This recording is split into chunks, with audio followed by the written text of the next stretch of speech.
I'm Mitch Matthews, and in 2006, one of my big dreams was on the ropes. I was ready to give up. I wanted to quit. But instead, my wife and I hosted something we called a Big Dream Gathering. The idea was simple.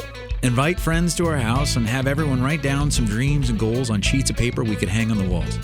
Then everyone looked at each other's dreams to see if we could help. Maybe through a suggestion, an idea, or a connection. Now my dream team and I host big dream gatherings all across the country. What if you gave yourself permission to join us? What if you gave yourself permission to dream big?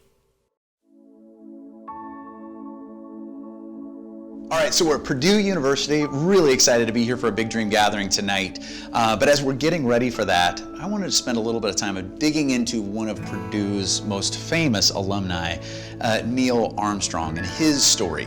I mean, he walked out one of the biggest dreams ever, and that's walking on the moon. So we're gonna get to do some special stuff today. We're actually gonna get to dive into some of the archives and actually get to see some of his notes and some of those things, people that never really get to see. We're gonna get to see some of that, get to hear more of his story, and really find out about his dream journey. Because honestly, I think there's something we could all learn from walking on a dream that big. He kept all of his Purdue notebooks, like from his classes. No way. Yeah, so students love to see that. So this is his Calculus 1 notebook. Wow. Yeah, the aero students love to see this. He's sort of just sketching and figuring out some, calculations for wingspan. Yeah. All these pictures too just helped to show how much he was preparing. I mean, he didn't even know when he was in this, he didn't even know he'd be an astronaut. Who could say, yeah. Right. I can say with truthfulness that this flight was like going back to the horse and buggy control system. Oh, wow. Oh my gosh, aren't these cool? The graphics are wonderful. Oh, that's incredible. So this is exactly what it says. This is like his first month or so on the job with NASA. You say, okay, he loved learning, but he wasn't necessarily a straight A student. I mean, he just worked really hard in his classes. He challenged himself, because you could see that Calc 2. He didn't do so well, but he kept going, Right. So I think he was just constantly working and trying to learn new things. It's just an amazing engineering feat. When you think about what it took to get us to the moon, the astronauts had less computing power than we have in a normal calculator. Your cell phone is a much better computing device than anything they had going to the moon. Neil Armstrong he always considered himself first and foremost an aeronautical engineer. What made him so successful was the fact that he took the time to always get to understand the engineering concepts behind everything he did. He had so many near-death experiences that really he was only able to get out of because he understood the system and he understood the engineering. He was very calm under pressure, but then he also was an avid learner. He was very interested in how things worked. They're constantly learning, constantly testing things. And one of my favorite stories I saw in this documentary was they interviewed his brother, one of his brothers, and he said it was about a week before they were going to the moon, and they sat down late at night to play a game.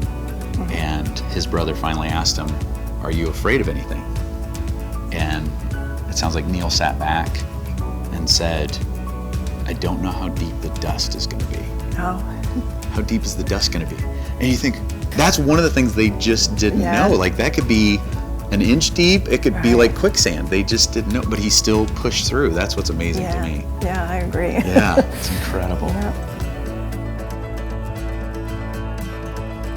I can't believe we just got to see Neil Armstrong's homework. So cool. All right, now we're gonna go talk to some students about their big dreams. You're talking about preparing, you're doing all these things to prepare, but you're also intentionally stepping out into the unknown, stepping out into your kind of outside your comfort zone. What are some ways that you're doing that? What are some ways that you're stretching yourself? I force myself to talk to people from different backgrounds, and I force myself to attend different events I previously don't want to attend, to just try to speak more English and try to improve my communication skills. Automotive engineering is just a passion, and I would like to continue it in the future as well. Yeah. It's an exciting time to live in.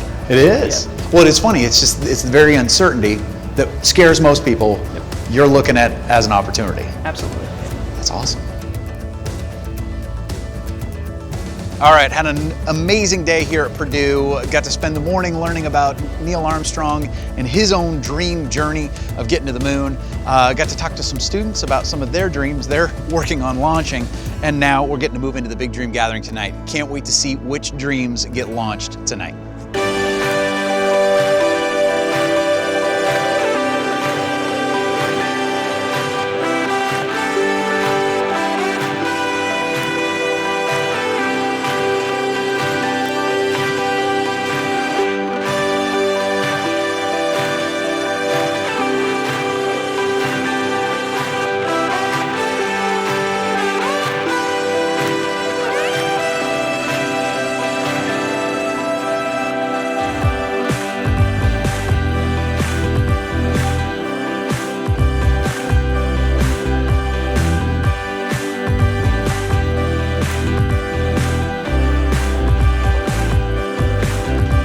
But what I love about it in the end is he had to give himself permission to step into the unknown.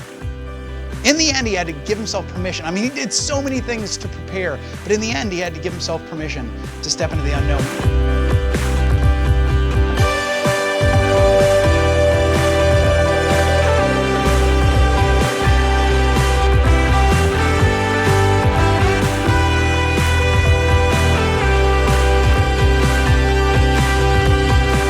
Writing it down makes it real on a piece of paper. It's really different. And then you have that as a reminder. It's organic, you know, it's physical. Yeah, So, absolutely. I don't know.